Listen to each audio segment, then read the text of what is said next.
mesti sering ketemu dalam Al-Quran ungkapan Allah alladzina amanu wahajaru wajahadu. Mesti ketemu itu dalam banyak surat, dalam banyak ayat. Amanu, hajaru, jahadu. Nabi Muhammad berdakwah di Mekah, terkumpullah orang-orang beriman, diuji, diasah iman mereka dalam keadaan puncak sempit, dalam keadaan hampir saja mereka tidak menemukan jalan keluar untuk selamat.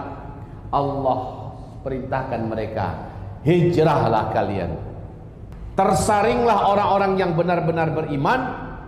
Mereka rela tinggalkan tanah air, mereka rela tinggalkan usaha, mereka rela tinggalkan rumah, mereka rela tinggalkan kawan-kawan, mereka rela meninggalkan perkebunan peternakan, mereka rela meninggalkan kampung halaman. Mereka tinggalkan tanpa mereka sempat membawanya. Tinggal semuanya. Orang-orang beriman di Mekah hijrah ke Yathrib, kota penyakitan saat itu, Pak.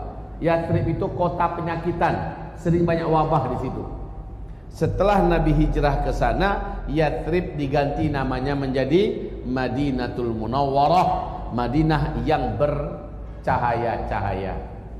Saudara-saudaraku, orang-orang beriman berangkat meninggalkan Mekah tidak punya apa-apa.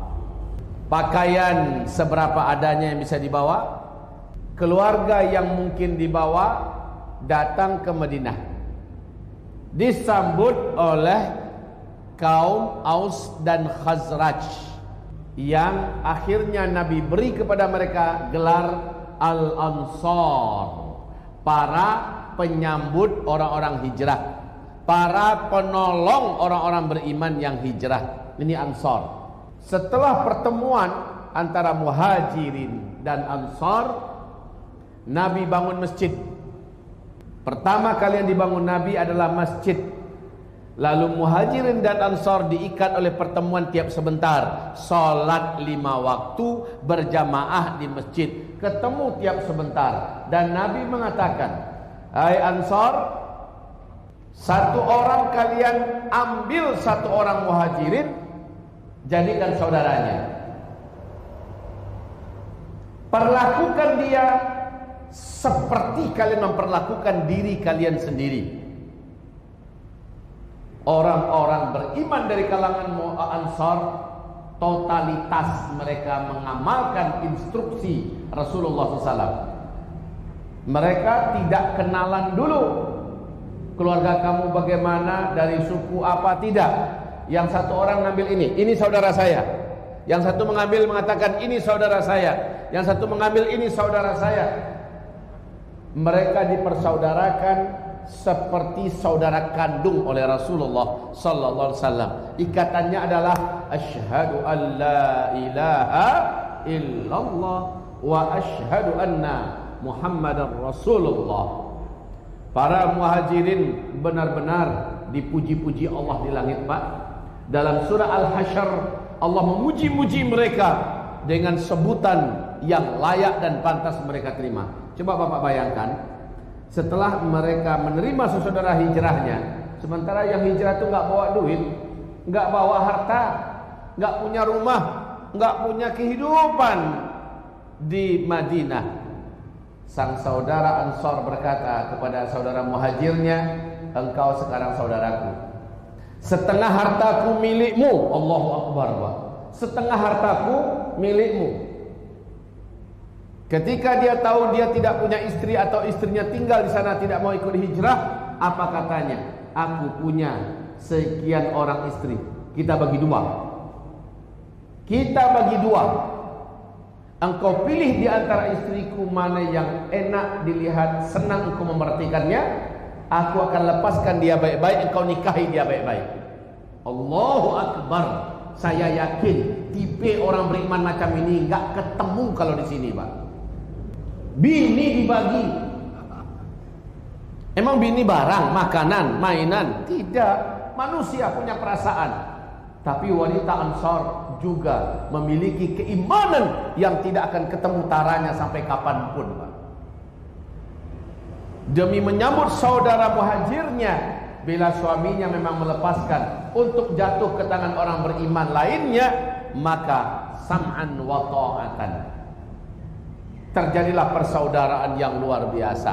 Tapi saudara-saudara beriman mereka, kaum muhajirin Mekah, punya harga diri dan juga punya rasa perasaan. Tidak semua menerima pemberian dan hadiah yang begitu mulia. Yang satu berkata, terima kasih banyak saudaraku, saya tidak mau engkau bagi kepadaku hartamu. Tolong modali saya pinjamkan, tunjukkan saya pasar di mana, saya akan dagang. Saya tidak mau bergantung denganmu. Modali saja saya sedikit, insya Allah Ta'ala saya akan mencari nafkah dan modal akan saya kembalikan secepat mungkin. Yang lain berkata, terima kasih banyak saudaraku, aku tidak akan membiarkan engkau berpisah dari istri yang mencintaimu dan engkau mencintainya. Jangan sampai keberadaanku mengurangi kebahagiaanmu. Allahu Akbar. Ini benar-benar level iman yang takkan ketemu, Pak, sampai kapanpun rasanya ini. Makanya pantas Allah memuji mereka. Kuntum khayra ummah. Kalian ini benar-benar sebaik-baik manusia yang pernah ada. Ukhrijat linnas, yang dikeluarkan untuk manusia. Amanu hajaru, ya, mereka hijrah. Jadi hijrah itu hanya akan mampu dipikul oleh orang beriman saja, Pak. Nggak bisa ujuk-ujuk hijrah, nggak bisa. Mesti karena iman dia hijrah. Hijrah itu ada dua, hijrah makani dan hijrah maknawi. Hijrah makani, hijrah tempat. Yang kedua hijrah maknawi, hijrah daripada mental, perangai, akhlak, ya, mentalitas, ya. Hijrah daripada yang dilarang oleh Allah kepada yang Allah perintahkan. Jadi hijrah tempat terjadi pada masa itu, waktu itu perintahnya wajib hijrah. Sekarang kata Rasul tidak ada lagi hijrah. Setelah Futuh Mekah, Nabi berkata tidak ada lagi hijrah. Setelah Futuh Mekah, Mekah ditaklukkan. Namun ingat saudaraku, Nabi perintahkan kita di hadis jawab, jazakallah khair. Terima kasih banyak, saya memberikan apresiasi, Bapak sudah bersangka baik tempat hijrah yang diperintahkan Nabi ke Mekah, kata beliau. Secara umum Mekah ada di hati kita semua, betul ya? Namun wahai Bapak Ibu, dalam hadis Sahih Muslim, tempat hijrah yang diperintahkan Nabi ternyata bukan Mekah. Ya, ternyata bukan Mekah. Justru Mekah di akhir zaman akan menjadi tempat, sebelum Dajjal keluar, ya, sebelum Dajjal keluar, akan menjadi tempat huru-hara, peperangan, pertumpahan darah dan kekalutan, kepanikan, kekacauan, Pak. Mekah, Madinah dan negeri-negeri itu akan semuanya kacau, Pak. Akan banyak pertumpahan darah, akan banyak keributan. Seluruh dunia dalam keadaan ribut, berdarah-darah, bertumpah darah. Apa kata Nabi? Tempat hijrah orang-orang beriman di akhir zaman adalah Palestina. Palestina dan negeri-negeri yang diberkahi sekitarnya. Syam. Dalam hadis qudsi Rasulullah berkata, Allah berfirman kepada bumi Syam, hai Syam, engkau adalah sepetak bumi pilihanku. Di akhir zaman aku akan keluarkan darimu hamba-hambaku yang tak baik, dan aku akan kumpulkan ke dalammu hamba-hambaku yang beriman yang terbaik. Jadi orang-orang beriman yang terbaik di akhir zaman Allah akan masukkan ke negeri Syam. Kapan itu waktunya? Rasul berkata, waktu wajibnya hijrah orang-orang beriman di akhir zaman ke Palestina adalah, ada yang bisa jawab? Kapan kita wajib hijrah ke sana? Dikatakan wajib, kalau enggak hijrah kita berdosakah? Wajib dalam artian bukan syar'i, ya. Wajib dalam artian enggak mau hijrah rasakan segala fitnah yang ada. Kalau mau hijrah, selamat insyaallah taala. Ya. Kapan wajib hijrah ke Palestina? Dajjal turun. Terima kasih sudah menjawab. Tetap saya berikan penghargaan, apresiasi. Tapi ternyata kita diperintahkan hijrah ke Palestina bukan saat Dajjal muncul. Lalu kapan kita diperintahkan hijrah ke Palestina? Ketika Baitul Maqdis kembali dimerdekakan, ketika Baitul Maqdis dibebaskan, lalu dikumandangkan di sana gaung berdirinya kembali Khilafatul Islamiyah ala minhajin nubuwah. Si Donald Bebe ketika masih memimpin Amerika Serikat kemarin, Donald Trump ya, dia dengan pongah dan sombong mengumumkan bahwa Baitul Maqdis atau Bethlehem ya, atau Urshalim sudah menjadi ibu kotanya Israel, kata si Donald Bebe. 123 negara di dunia tidak setuju dan menolak. Turki memprakarsai bagaimana caranya agar itu tidak berhasil. Tapi sang raksasa penjahat ini tidak peduli. Sampai hari ini Baitul Maqdis resmi terjajah dan menjadi milik Israel. Kalau begitu, kami hanya mengatakan insyaallah taala tak lama lagi Baitul Maqdis akan Allah bebaskan. Dengan Allah kan Allah datangkan hamba-hambanya yang terkuat, yang tidak pernah bisa dikalahkan selama ini. Mereka yang akan bebaskan Baitul Maqdis nanti. Setelah dibebaskan, maka berkibarlah kembali bendera peradaban, berkibarlah kembali gaung la ilaha illallah, hayya 'alal khilafah 'ala minhajin nubuwah di Baitul Maqdis. Saat itu kata Rasulullah kepada Abdullah ibnu Rawahah, wahai Abdullah, wahai ibnu Rawahah, bila engkau dengar nanti Baitul Maqdis sudah dimerdekakan kembali di akhir zaman, engkau harus hijrah ke dalamnya. Engkau harus masuk cepat, bawa dirimu, bawa keluargamu. Karena negeri yang paling aman saat itu hanyalah Palestina dan sekitarnya, kata Rasulullah sallallahu alaihi wasallam. Negeri yang paling aman. Di hadis yang lain Nabi berkata, kharabu Yathrib umranul Maqdis. Ketika Yathrib atau kota Madinah sedang kacau, sedang banyak masalah, sedang berdarah-darah, Umranul Maqdis, saat itu Baitul Maqdis dalam keadaan makmur. Orang-orang yang tinggal di dalam Baitul Maqdis, sekitaran Baitul Maqdis, dalam posisi puncak aman. Saya baru pulang dengan nikmat Allah kemarin, Pak, lebih kurang 1,5 bulan yang lalu lah ya, dari Palestina. Jadi kami umroh dengan Sabah Khidmah Mumtazah bersama 120 orang jamaah, Pak. Habis dari umroh langsung kami ke Yordania. Dari Yordania kami lewat darat memasuki perbatasan Yordan dengan Palestina yang ternyata sudah diberikan gerbang besar oleh Israel dan wajib menunjukkan visa Israel. Alhamdulillah mereka berikan kami visa, kami pun masuk. Tahukah Bapak Ibu kondisi Palestina pada hari ini? Ini terkait hijrah ya, terkait hijrah. Nanti judulnya akan kita sangkut pautkan dengan persatuan dan kemenangan Islam di akhir zaman. Kondisi ketika kami masuk, maka visa Israel pun diselipkan ke paspor kami. Secari kertas kecil ya, dimasukkan ke paspor kami, tak boleh hilang. Orang bilang ngapain datang ke sana? Di situ kan ribut, orang perang, berdarah-darah.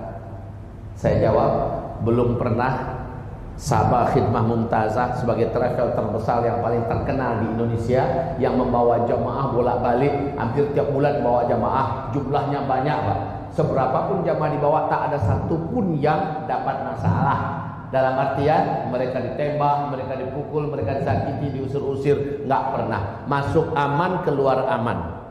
Selama Israel memberikan visa, selama itu kita dalam garansi mereka Pak. Mereka jamin kita, mereka lindungi kita, dan mereka tidak akan nyakitin kita. Kita lalu lalang di depannya ke Masjidil Aqsa, mereka biarkan walaupun mereka mengondol senjata. Mereka tidak akan mengganggu kita. Bahkan mereka sangat senang kalau disapa. Mereka kalau sangat senang, dan kami tidak mau menyapanya. Ya. Kami tidak akan menyapanya. Kami jalan di depan mereka dengan gagah. Ya. Dan mereka nampakkan diri kecut. Mereka menampakkan diri takut di depan kita Pak. Bahkan waktu Idul Adha tahun yang lalu, saya takbiran malah. Saya takbiran bawa jamaah, dan itu tidak pernah dibuat orang di Palestina Pak. Kami takbiran malam itu. Besok Idul Adha, malamnya kami jalan panjang. Allahu Akbar, Allahu Akbar, Allahu Akbar. Apa kata gaib orang Palestina sana? Selama saya membawa jamaah baru kali ini ada takbiran. Yang bawa takbiran saya. Jemaah di belakang ikut. Allahu Akbar, Allahu Akbar, Allahu Akbar. Tahu tak Bapak? Orang-orang di warung-warung, di toko-toko keluar. Mereka melihat. Mereka rindu ingin mendengarkan suara itu. Tapi mereka tidak berani melafazkannya. Kita dari Indonesia bertakbir, takbiran membacakannya di Masjidil Aqsa. Sampai ke Masjidil Aqsa. Lewat di depan tentara Israel. Mereka tidak mengganggu kita Pak. Jadi ini seru ya. Kalau seandainya Bapak mendengarkan isu bahwa berbahaya kalau kita ke sana, itu namanya mencari mati. Nggak ada satupun jamaah yang mati setelah bertahun-tahun, hampir tiap bulan diberangkatkan ke Palestina, nggak ada.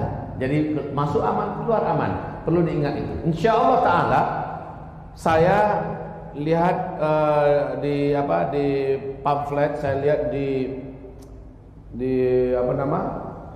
spanduk besar dan juga di flyer, bulan Januari nanti bersama Ustadz Abu Fatihah Al-Adnani ada rombongan berikutnya yang akan berangkat ke Masjidil Aqsa insyaallah taala. Nah, kalau Bapak mau rapat, gabung dengan beliau ya. Bergabung dengan beliau di 085292222408 ya. Merapat ke sana, saya mau ikut.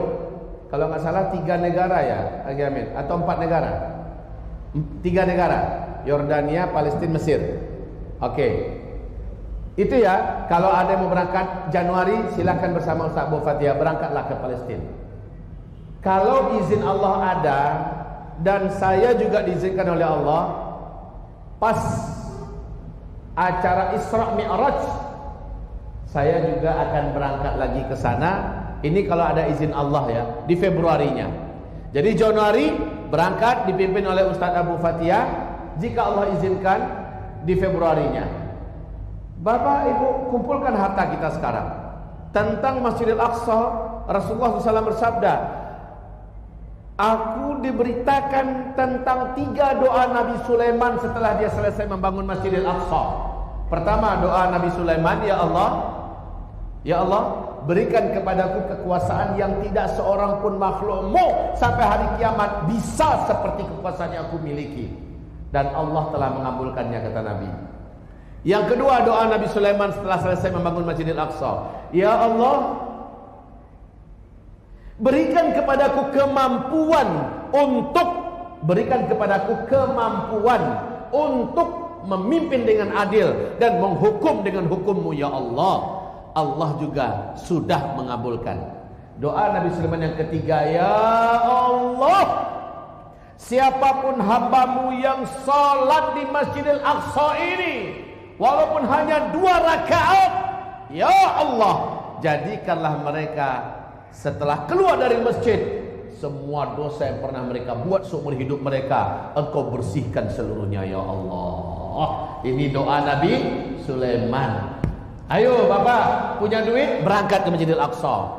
Ya, ibu doa, ya Allah, hamba ingin ke Masjidil Aqsa. Hamba ingin kedua saksi ini bersaksi kelak di depan Allah. Hamba ingin tanah suci Aqsa di masa-masa terjajah. Hamba datang ke sana. Hamba ingin tanah itu bersaksi di hadapanmu kelak pada hari kiamat. Ayo, yang bagi ada tabungan, ada harta, umroh dah sering. Haji juga udah, ke Masjidil Aqsa belum. Niat sekarang, niat. Januari insyaallah berangkat bersama Al-Ustaz Al-Habib Ustaz Abu Fatihah Al-Adnani, atau Februari di Isra Mi'raj nanti bersama saya bila Allah mengizinkan kami semua. Baik, kita lanjut. Apa kondisi Palestina ketika kita masuki kemarin? Kami masuk, Pak. Jadi ada nanti batas-batas antara daerah yang masih dikuasai oleh otoritas Palestina dengan yang sudah dijajah oleh Israel. Itu ada pelang-pelang merah, tanda-tandanya merah tuh. Berarti kawasan itu kawasan yang masih dikuasai oleh otoritas Palestina.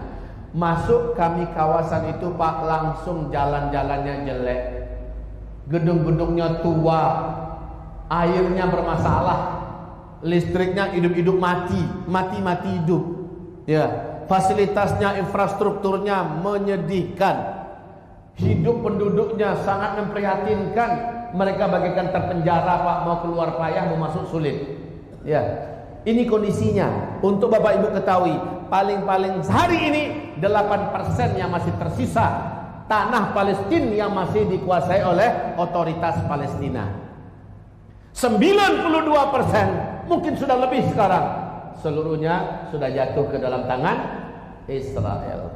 Wahai Bapak Ibu, seluruh tepian Palestina berbatasan dengan negara sekitarnya semuanya sudah dicengkram oleh Israel. Jadi masuk ke mana saja, Pak, harus dapatkan visa Israel. Untuk Bapak Ibu ketahui info berikut ini, saya masuk semua daerah yang Israel yang mendudukinya. Aduh, ya Allah, jalannya mulus, lebar, cantik, aspalnya mulus, cantik, taman-taman, kebun-kebun, dan mereka membangun infrastruktur standar internasional. Ya, mereka bangun rumah-rumah mewah, kaplingan-kaplingan rumah mereka tanahnya lebar-lebar, taman-tamannya luas, segala fasilitas lengkap, jutaan rumah penduduk untuk Yahudi internasional mereka siapkan. Itu niat mereka, Pak. Ya, jutaan rumah penduduk dengan cepat mereka siapkan. Mereka punya semua. Mereka punya orang-orang ahli, mereka punya fulus, mereka punya sumber daya, mereka punya segala peralatan dan sebagainya. Dan dengan itu Palestina yang sangat indah hari ini sudah mereka bangun semewah-mewahnya. Bapak kalau lewat nanti, kalau ada rezeki ya, setiap ada tempat yang indah, pemandangan yang indah, dipastikan ini sudah Israel yang kuasai. Bapak lewati perumahan-perumahan yang mewah-mewah, Bapak bisa katakan dengan pasti ini Israel yang sudah punya. Pastikan itu. Kalau Bapak lihat ada gedung yang mewah, ini Israel, ini Israel. Dan itu sangat mudah kita tandakan, Pak. Ketika kita masuk daerah masih Muslim Palestina yang punya, semuanya serba memprihatinkan. Siang malam, Pak, siang malam. Bahkan ketika kami mampir di salah satu masjid Yunus ya, di situ kami jumpa dengan imam masjidnya, dan kasih lihat malam tadi masjid kami dikepung lebih dari 200 Yahudi radikal. Masjid kami dikepung, mereka ingin ambil masjid ini. Kami bertahan semampu mungkin. Kami halau mereka. Kami bertanya, Imam, kata imam, kami bertahan semampu mungkin, kami halau mereka. Emang imam punya senjata? Bukan dengan senjata, dengan apa? Ketapel katanya. Kami lawan mereka pakai ketapel, kami halau mereka pakai batu. Kami tidak izinkan, biar darah kami tumpah daripada masjid ini jatuh ke tangan mereka. Setelah selesai dia kasih lihat apa yang hancur, apa yang pintu, kaca semacamnya. Lalu setelah itu dia minta didoakan. Wahai jamaah dari Indonesia, saya minta kepada kalian doakan saya. Saya rindu ingin sholat di Masjidil Aqsa. Sudah 33 tahun saya tidak pernah sholat di Masjidil Aqsa. Padahal jarak daripada masjid itu di Masjidil Aqsa paling hanya 13 kilo Pak. Tapi mereka tak bisa sholat di Masjidil Aqsa. Bahkan pemilik travel Sabah Khidmah Mumtazah ini, orang Arab pemiliknya, orang Mesir Pak ya. Dia pun setiap jemaah akan masuk selalu minta doakan saya pengen sholat di Masjidil Aqsa. Orang Arab sendiri pun nggak bisa Pak sholat di Masjidil Aqsa.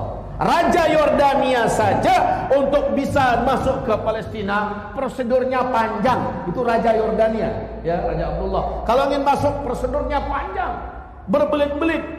Jangan pikir gampang Pak. Tapi hebatnya orang Indonesia begitu mudah diizinkan oleh Allah, begitu mudah masuk Palestina. Negeri-negeri Arab banyak yang tertolak.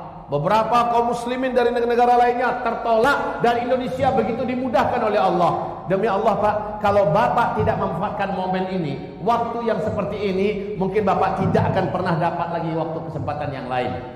Wallahu a'lam. Tapi singkatnya, begitulah kondisi hari ini yang saya lihat di Palestina. Ada hikmah yang mau kami sampaikan. Ketika Nabi menyuruh kita hijrah ke Palestina, kapan syaratnya kita baru diperintahkan hijrah? Kapan syaratnya? Kapan syaratnya? Saat Masjidil Aqsa sudah dibebaskan oleh para mujahidin terkuat, kemudian dikumandangkanlah berdirinya kembali khilafah Islamiyah dengan konsep kenabian, ya. Pusatnya di sana. Jadi bukan di Solo. Bukan di Solo, bukan di Jakarta, bukan di Aceh, bukan di Indonesia, bahkan bukan di Mekah, bukan di Madinah. Pusat khilafah Islamiyah di akhir zaman adanya di Palestina. Jantungnya adalah Baitul Maqdis, Masjidil Aqsa. Jadi jangan kelimpungan nggak karu-karuan. Khilafah Islamiyah. Nggak akan pernah khilafah Islam itu didirikan di Indonesia. Tidak akan pernah. Yang ada hanyalah di Palestina. Tapi rahmatnya akan membungkus seluruh dunia. Gitu ceritanya. Ini orang-orang yang nggak ngerti ayat, nggak ngerti hadis, sok super, ya, lalu mengatakan siapa mendirikan khilafah Islamiyah? Teroris. Loh, khilafah Islam itu bukan berdiri di sini, boy. Berdirinya nanti di Palestina. Yang mendirikan itu bukan kita, coy. Yang mendirikan adalah para mujahidin yang membebaskan Masjidil Aqsa. Itu otak dicuci sedikit, kenapa sih? Baik kaum muslimin yang kami cintai, selanjutnya Buya, Ustaz, kalau kami hijrah ke sana, nanti kami tinggal di mana? Ya, nanti kami tinggal di mana? Bapak, Ibu, di akhir zaman Ibu mau nggak hijrah ke Palestina? Ibu mau nggak sih? Mau, serius Bu? Kalau bapak-bapak mau hijrah ke Palestina, yang mau angkat tangan. Coba lihat, bener nggak? Banyak ya. Saya mau juga. Cuma pertanyaan kita tadi itu butuh dijawab. Kalau kita hijrah ke sana, jangan tanya duit ya, jangan tanya duit. Kami nanti nggak ada duit gimana? Demi Allah, hijrahnya orang-orang beriman terbaik di akhir zaman bukan karena duit, tapi karena Allah yang memilihnya, dan Allah pula yang akan mengantarkannya masuk ke Palestina nanti insya Allah. Jadi jangan katakan harus ada duit dulu. Tidak, tapi karena menurut Allah dia layak, dia pantas menjadi penghuni bumi pilihanku di akhir zaman. Allah yang akan datangkan dia. Ketika Allah mengundang, semuanya dimudahkan oleh Allah. Pertanyaan kita sekarang, nanti kami di mana rumahnya?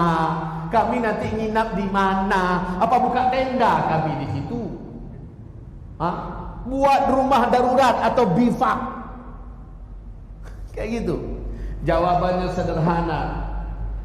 Jawabannya sederhana. Dengar hadis tadi. Ketika kekacauan membungkus seluruh dunia, bahkan setingkat Madinah pun hancur lebur, chaos, berdarah-darah. Ketika itu negeri yang paling aman, tempat yang paling makmur dan sejahtera, Palestina, kata Rasulullah sallallahu alaihi wasallam. Tahu Bapak Ibu, yang dibangun oleh orang Yahudi pada hari ini, rumah-rumah yang dibangun oleh mereka pada hari ini, gedung-gedung dan infrastruktur yang mereka persiapkan, mereka bangun pada hari ini, demi Allah, itu mereka bangun atas perintah Allah, atas skenario Allah yang nanti akan dihuni oleh khilafah Islamiyah. Takbir. Jadi kita bersyukur. Terus Yahudi kerja terus, buat terus, bangun rumah-rumah yang baik dan cantik, kami yang akan huni nanti.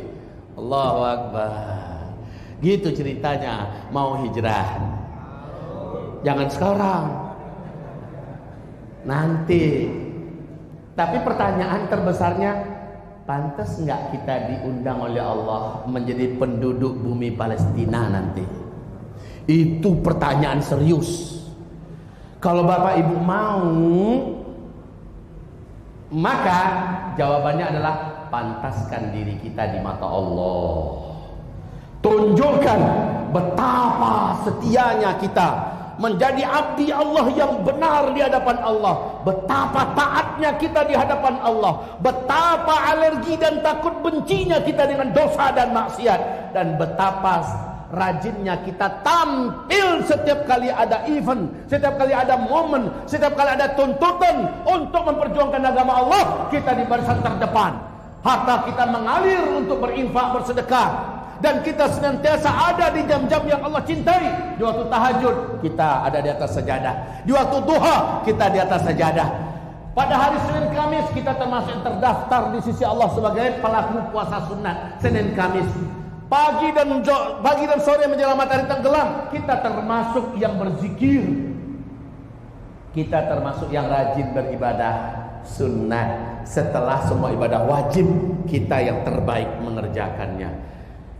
Di samping itu, sekali lagi, dalam hal pembelaan agama, dalam hal dakwah, dalam hal pencerdasan umat dan sebagainya, kita senantiasa ada di barisan terdepan. Harta kita begitu ringan kita infakkan, kita sedekahkan karena Allah.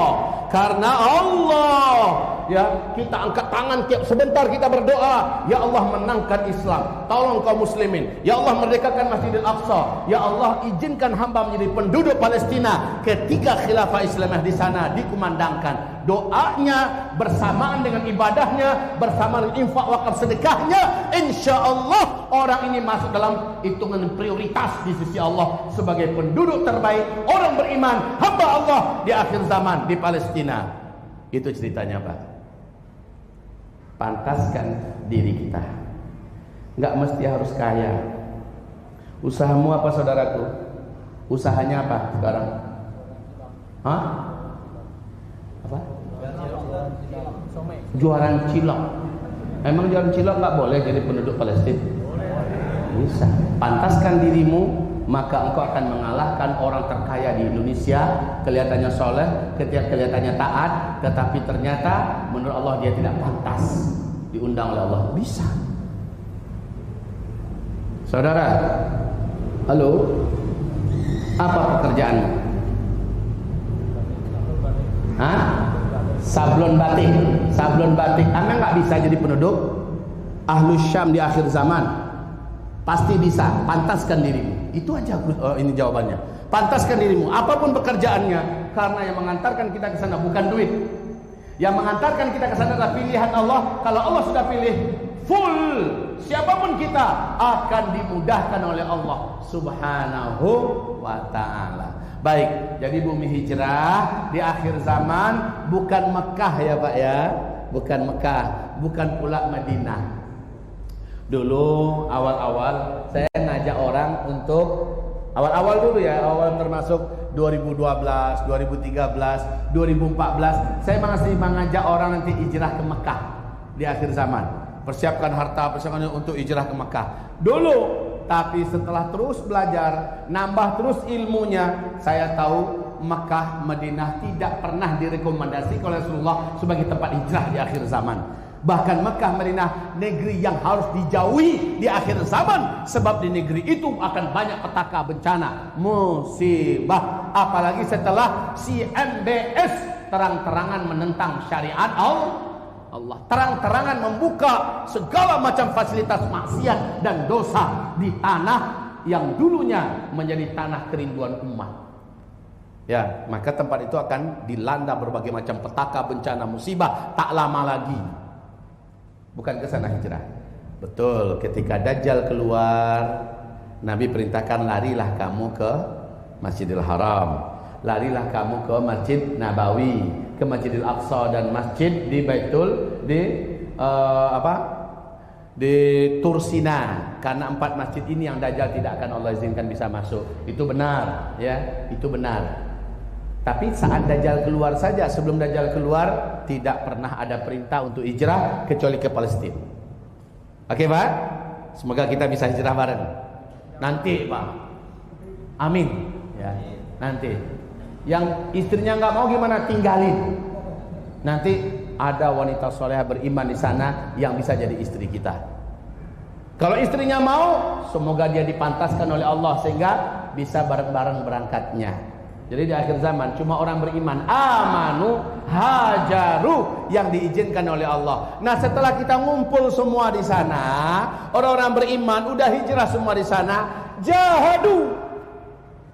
Yang laki-lakinya akan ditugaskan oleh Allah pergi berjihad. Gabung dengan para mujahidin yang lain. Dan kemanapun mereka berjihad, saat itu semuanya pasti menang. Setiap mukmin yang berjihad setelah khilafah Islam berdiri pasti menang. Menang, menang, menang, menang, menang, menang, menang. Siapapun lawannya, pemenangnya kita. Keren gak itu? Siapapun lawannya, pemenangnya adalah kita. Hadis-hadisnya sahih loh itu. Saya tidak mengigau loh sekarang ini. Tidak sedang mengigau, tidak sedang menghayal, tidak sedang ngebacot, ya. Tapi benar-benar saya menyampaikan siapapun lawan kita, pasti kita menjadi pemenangnya saat khilafah Islamnya. Kalau sekarang penaklukan Masjidil Aqsa, maaf saya bukan membuat bapak ibu pesimis ya, tidak akan pernah bisa dibebaskan kecuali oleh para mujahidin tertangguh di muka bumi. Sifat-sifat mereka, kata Rasulullah sallallahu alaihi wasallam, mereka senantiasa berperang dan mereka tidak pernah bisa dikalahkan. Mereka selalu mengalahkan. Jadi mereka selalu perang, tidak bisa dikalahkan, selalu mengalahkan. Di mana mereka ya Rasulullah? Di satu hadis Nabi menjawab, hum bisyami, mereka ada di negeri Syam. Maka mujahidin Palestina hari ini, Hamas dan sebagainya, mujahidin Suriah hari ini, para mujahidin yang masih terus bergerak, mereka ini akan bersatu dengan mujahidin yang Nabi mengatakan hum bi Khurasan, mereka dari Khurasan. Ciri tubuh mereka begini, pakaian mereka begini, sorban mereka begini, bendera mereka begini, akhlak mereka seperti akhlak para sahabat, hati mereka sekuat dan seteguh gunung. Mereka ini, kata Rasulullah, selalu berperang, tidak pernah dikalahkan dan selalu mengalahkan. Maka sifat-sifat itu kami pelajari. Ini ada pada mujahidin Afghanistan. Hari ini mujahidin Afghanistan telah menunjukkan eksistensinya. Dua negara terkuat di dunia, Uni Soviet dan Amerika Serikat, dibuat ngacir dan menyesal, ya, telah berurusan dengan mereka. Mereka menunjukkan bahwa tanpa senjata, tapi dengan iman dan perlawanan yang setia, kesabaran dan keistiqomahan yang tiada tara, mereka berhasil menarik pertolongan Allah untuk memberangus lawan-lawannya. Padahal Pak Amerika itu dengan seluruh kekuatan NATO bersatu, akhirnya mereka keluar dalam keadaan hina. Nonton nggak filmnya? Asli loh itu Pak. Tanggal 16 Agustus 2021, bagaimana ngacirnya keluar dalam keadaan memalukan. Tentara-tentara Amerika dan NATO disuruh keluar tanpa sempat membawa barang-barang mereka, tanpa sempat membawa senjata-senjata mereka. Ini adalah bentuk puncak daripada kehinaan musuh di tangan para mujahidin yang hanya punya senapan ala kadarnya, yang berperang dengan kuda, yang berperang dari gunung ke gunung, dari gua ke gua. Allah menangkan mereka. Sebelumnya Uni Soviet jadi hancur lebur berkeping-keping di tangan mereka. Mereka senantiasa berperang. Dan apa yang mereka sumpahkan, demi Allah, setelah Emirat Islamiyah Taliban ini menjadi kokoh, kuat, agenda terkuat kita berikutnya adalah ke Masjidil Aqsa, memerdekakan Masjidil Aqsa. Takbir! Jadi bukan Indonesia. Bukan Indonesia. Maaf ya, jangan kepedean.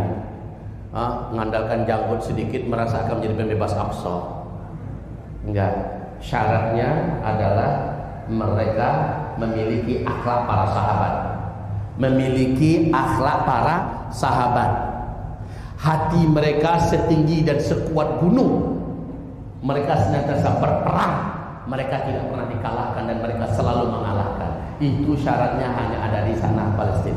Tapi setelah itu boleh orang-orang Indonesia beriman yang terbaik merapat dan bergabung. Lalu mereka setelah itu mereka ikut berperang. Itu baru sah, Pak. Tapi kalau untuk memerdekakan, maaf, saya katakan maaf, nggak memenuhi syarat kita. Nggak memenuhi syarat. Sekalipun Zulkifli, Muhammad Ali ada jalan menuju ke sana, belum memenuhi syarat. Ini hamba Allah yang bicara ini terlalu banyak dosa, Pak. Layaknya belum pantas lah menjadi pembebas Masjidil Aqsa walaupun doanya kuat. Ya Allah, ya Allah, ya Allah, tapi belum memenuhi syarat. Saya tahu persis, Pak. Diri ini kayaknya memenuhi syarat. Tapi untuk menjadi penghuni, penduduk negeri Syam khususnya Palestina, kita berhak optimis. Kita berhak memantaskan diri dan insya Allah bisa. Syaratnya tunjukkan pada Allah, saya setia di atas ketakwaan, saya takut berbuat dosa maksiat, dan saya senantiasa berjuang untuk agama Allah. Tekadkan begitu, Pak. Insya Allah kalau kita istiqomah, mudah-mudahan saat Palestina dikumandangkan kemerdekaan Masjidil Aqsa, ya, diumumkan khilafah Islamiyah, diiklankan, saat itu semoga saja Allah berikan jalan kepada orang-orang yang telah berjuang untuk bisa menjadi penduduk bumi Syam, hijrah ke sana. Amin, amin, amin ya rabbal alamin. Allahu Akbar. Ustaz, kalau kami enggak hijrah gimana? Ya enggak apa-apa, tinggal saja di sini. Tapi nikmati segala kegaduhan di muka bumi, kekacauan, darah yang bertebaran di mana-mana, peperangan, kelaparan, bencana dan musibah di mana-mana. Kata Rasul, ketika Baitul Maqdis nanti sudah dimerdekakan di akhir zaman, itulah hari di mana seluruh dunia mengalami gempa-gempa besar, bencana alam, darah bertumpah, perang di mana-mana ketika Masjidil Aqsa dikumandangkan. Makanya kata Nabi, satu-satunya bumi yang sangat tenang, yang sangat senang, yang sangat makmur dan memberikan jaminan aman hanyalah Palestina, kata Rasulullah, dan negeri-negeri sekitarnya. Itu yang saya maksud, Pak. Kalau nggak mau nggak apa-apa, siapa yang maksa hijrah? Nggak ada.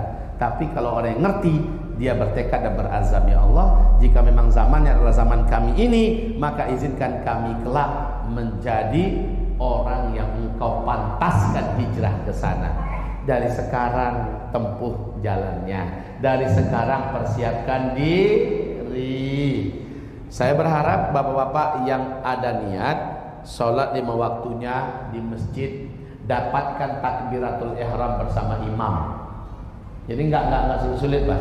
Saya berharap 5 syarat utama yang ada pada diri seluruh sahabat Bapak miliki juga. Syarat utama yang pertama, sholatul jamaah. Sangat menjaga sholat berjamaah di mana saja Bapak Ibu berada, khususnya bapak-bapak ya, karena ibu-ibu nggak wajib sholat berjamaah ke masjid. Kalau mau silahkan, kata Nabi, jangan dilarang, ya. Tapi bapak-bapak, hukum yang terkuat yang kami pelajari, ke masjid sholatnya. Laki-laki ke masjid, la sholata li jaril masjid illa fil masjid. Tidak ada sholat bagi tetanggaan yang tinggal sekitaran masjid kecuali ke masjid. Laki-laki maksudnya, ya. Di hadis yang lain Nabi berkata, saya pengen sesekali menyuruh orang lain menjadi imam sholat, lalu saya membawa beberapa laki-laki menyetroni rumah-rumah penduduk. Siapa-siapa yang saya temukan ada laki-laki sholat di rumahnya, saya bakar rumah itu. Saking marahnya Rasulullah, ada laki-laki yang sholatnya di rumah, ya. Itu petunjuk bahwa sholat laki-laki itu di masjid. Kemudian Bapak Ibu yang kami muliakan, para sahabat sangat menjaga ini. Nah bapak-bapak, mulai dari sini saya bilang, mulai dari sholat berjamaah ke masjid. Lagi sibuk apa, lagi meeting, lagi rapat, lagi jual beli, lagi apapun, Allahu Akbar, Allahu Akbar, langsung stop. Nanti lanjut ya setelah sholat, ya. Tutup warungnya, ya. Ini 5 menit lagi, tutup dulu kedainya, tokonya tutup. Lagi sholat, dan rezeki Bapak tidak akan berkurang, Pak. Beberapa saudara kami beriman di Payakumbuh, Sumatera Barat. Sejak mereka dengarkan pengajian macam ini, toko mereka tutup. Toko elektronik, toko makanan-makanan, ya, toko roti-rotian, toko furniture, toko apa, mereka tutup lagi sholat. Dan mereka buka 15 menit setelah itu. Kami tanya kepada mereka-mereka ini, setelah tokonya tutup, setiap waktu zuhur dan asar, ada nggak perkembangan rezeki itu menyusut atau menjadi berkurang? Apa kata mereka? Demi Allah, kami malah dikasih Allah rezeki lebih banyak dari sebelumnya. Dan terasa hidup dan rezeki yang dimakan juga lebih berkah, Pak. Jadi jangan khawatir, Pak, rezekimu tidak akan lari hanya karena engkau mendahulukan panggilan Allah Subhanahu wa taala. Jadi gitu. Kejar ke masjid. Yang kedua, sifat para sahabat, mereka tilawatul Quran, menyatu dengan Quran. Mereka mentadaburi Al-Quran, mempelajari, memahami Al-Quran, dan mereka berlomba-lomba mengamalkannya. Lalu mereka mendakwahkan dan mengajarinya, baru mereka menghafalnya. Kalau kita di Indonesia terbalik, Pak, menghafal dulu. Euforia menghafal Quran itu sangatlah luar biasa di Indonesia ini. Rumah-rumah Quran di mana-mana bermunculan. Orang-orang kaya ingin dapat andil situ, rumahnya diwakafkan, rumah Quran. Ini bangun pesantren, tahfiz Quran, tahfiz Quran. Bagus. Itu baik, tapi sayangnya tujuan Al-Quran diturunkan oleh Allah bukan untuk dihafal tuan-tuan, tapi untuk dipelajari, ditadaburi, dipahami, diamalkan, dan diajarkan dan didakwahkan. Baru bagi yang sanggup menghafallah. Menghafal itu urutan terakhir. Urutan pertama adalah belajar membacanya yang benar, tajwidnya, tahsinnya, makharijul hurufnya. Itu wajib fardu ain. Ya, setelah itu baru mendalami, mentadaburi isinya, paham apa yang dimaksud di dalamnya. Lalu setelah itu amalkan, lalu setelah itu ajarkan dan dakwahkan. Baru setelah itu hafal bagi yang mau dan bagi yang mampu. Nah, maaf ini sekali lagi saya melihat di Indonesia menghafal Quran itu sangatlah luar biasa sekarang. Pesantren mesti ada program menghafal Qurannya. Saya katakan, saya dukung itu, tapi itu nomor sekian. Nomor satunya apa? Pesantren tafhimul Quran, tafsirul Quran, tadabburul Quran wa tatbiquh. Harusnya gitu. Di sini pesantren memahamkan Al-Quran 30 juz kepada santrinya. Di sini pesantren memberikan uraian tafsir Al-Quran 30 juz.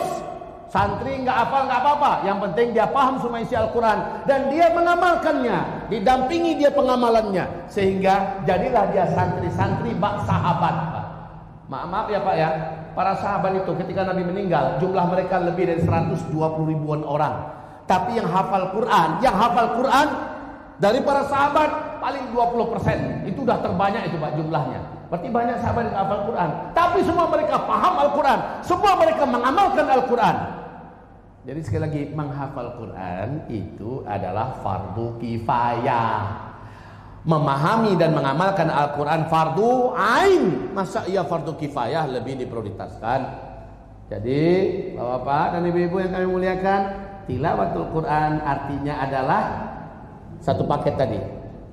Mempelajari bacaannya dengan baik dan benar, kemudian memahami kandungan isinya, kemudian mengamalkannya, kemudian mendakwahkan dan mengajarkan orang lain juga tentang Al-Quran, baru menghafal.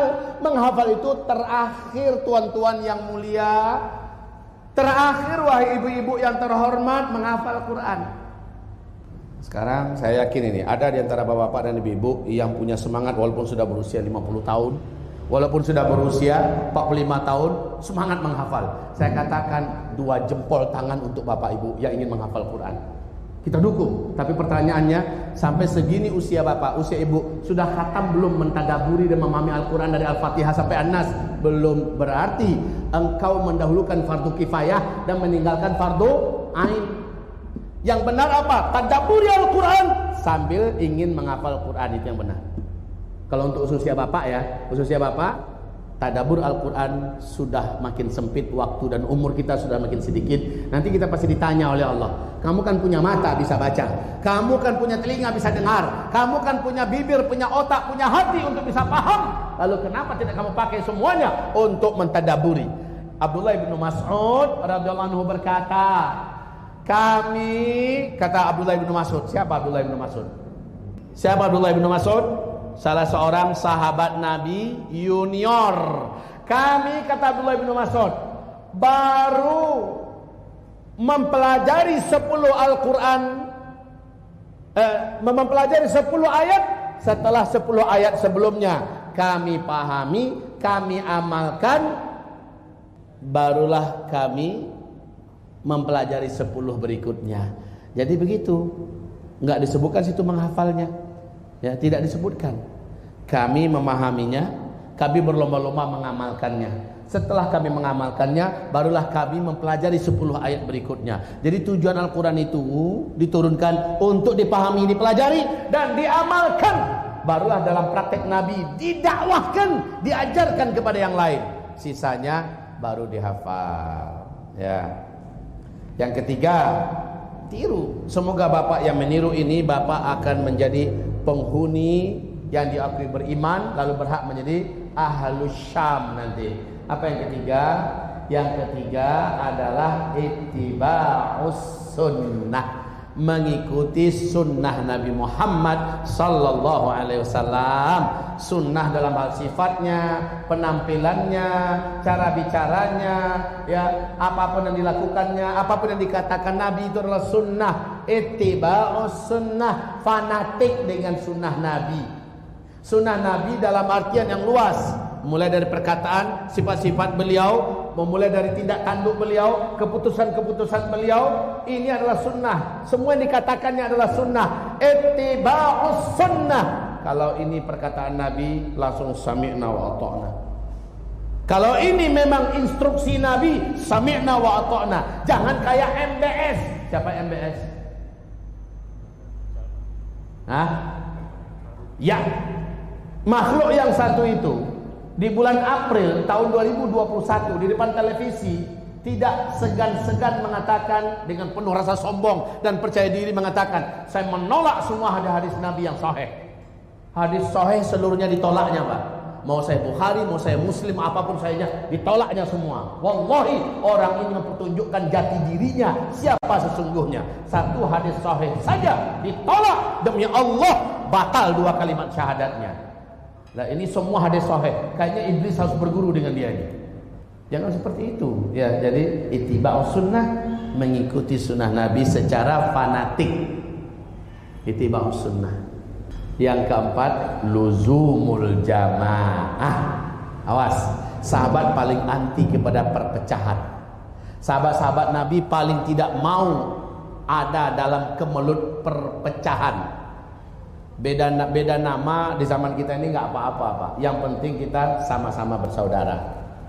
Saudaraku bisa jadi dia bergabung di organisasi yang namanya Nahdlatul Ulama. Saudaraku bergabung di organisasi yang namanya Muhammadiyah.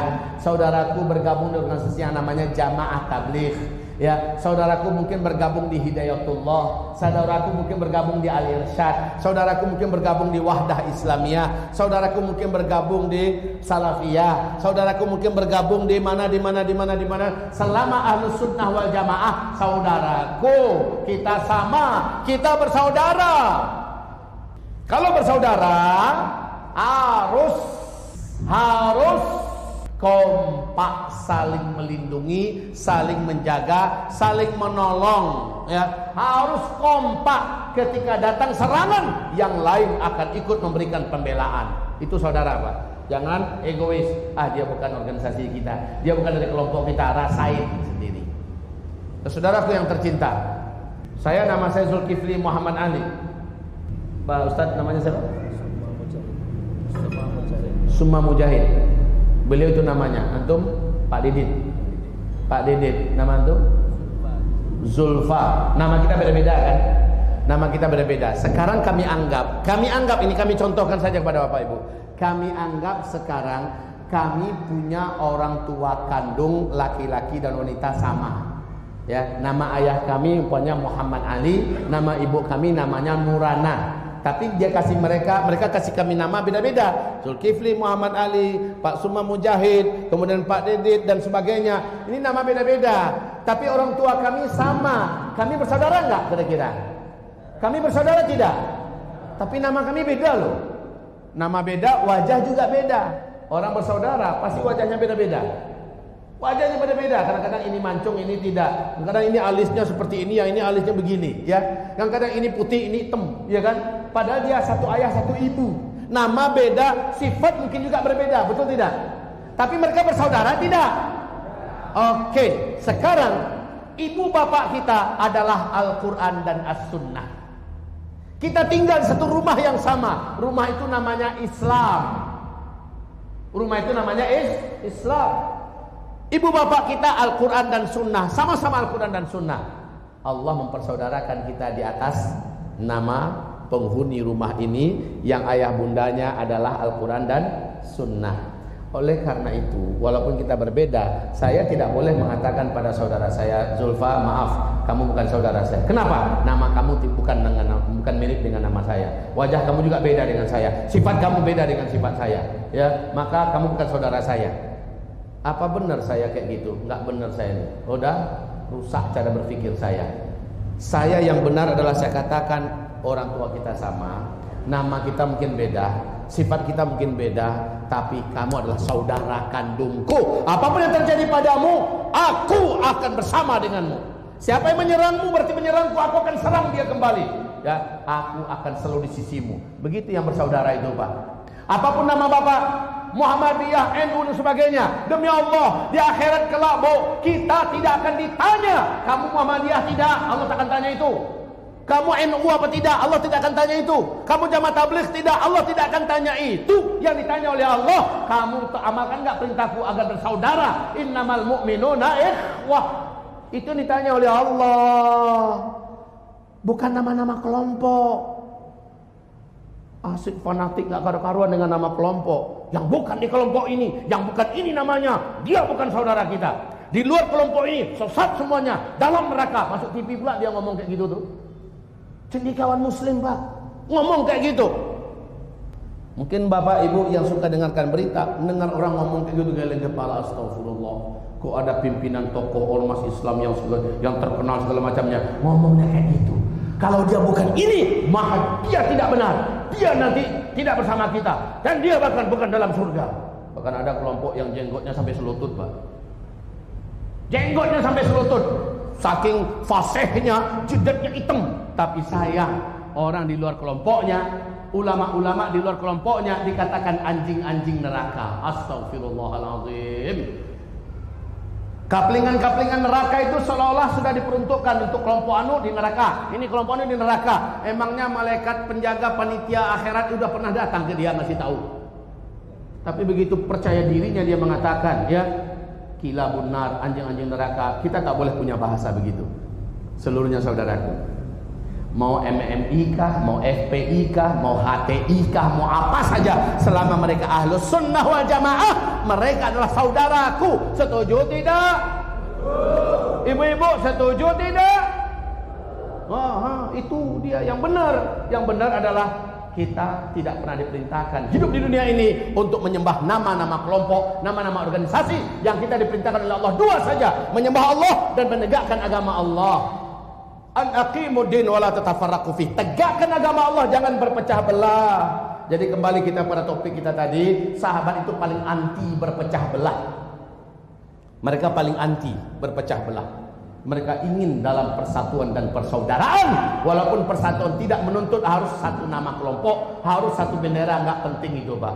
Yang penting sekarang adalah bersatu dalam rangka menjaga, membela, menegakkan agama Allah Subhanahu wa ta'ala.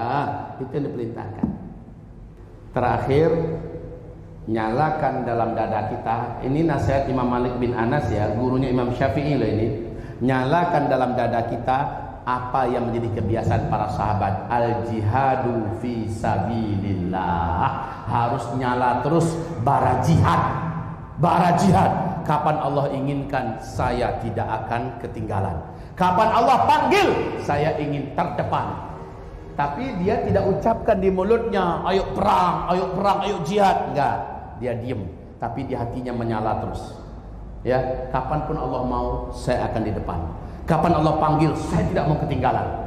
dan saya akan tunjukkan di depan Allah, saya paling di depan. Begitu, hidup nyala itu terus. Dia pelajari ilmunya dengan baik, dengan hati-hati dan menyala. Tapi dia tidak ngomong, Pak. Dia tidak ngomong, ayo jihad, enggak. Dia tidak akan cari gara-gara. Dia tidak akan cari gara-gara. Ayo revolusi, ayo kita memberontak melawan pemerintah segala macamnya. Dia tidak, dia diam. Dia simpan terus, tapi hatinya dan tangannya terus dengan jujur berdoa kepada Allah. Ya Rabb, izinkan hamba teguh dan tegar jika saat itu engkau sudah umumkan. Jika saat itu pintunya sudah terbuka, izinkan hamba ya Allah termasuk yang paling di depan ya Allah untuk agamamu. Begitu doanya jujur. Tapi dia diam, gak ngomong kemana-mana.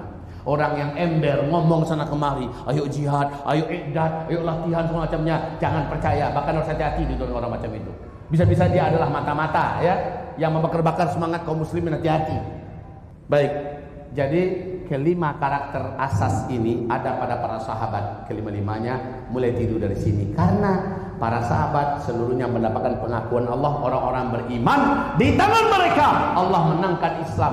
Di tangan mereka Allah taklukkan dunia. Dan akan memimpin dunia nanti di fase kelima adalah orang-orang yang bulat meniru para sahabat. Mulailah dari yang 5 ini tadi barusan. Barakallahu fikum. Semoga bermanfaat apa yang kita sampaikan, apa yang kami nasihatkan. Mohon maaf lahir dan batin.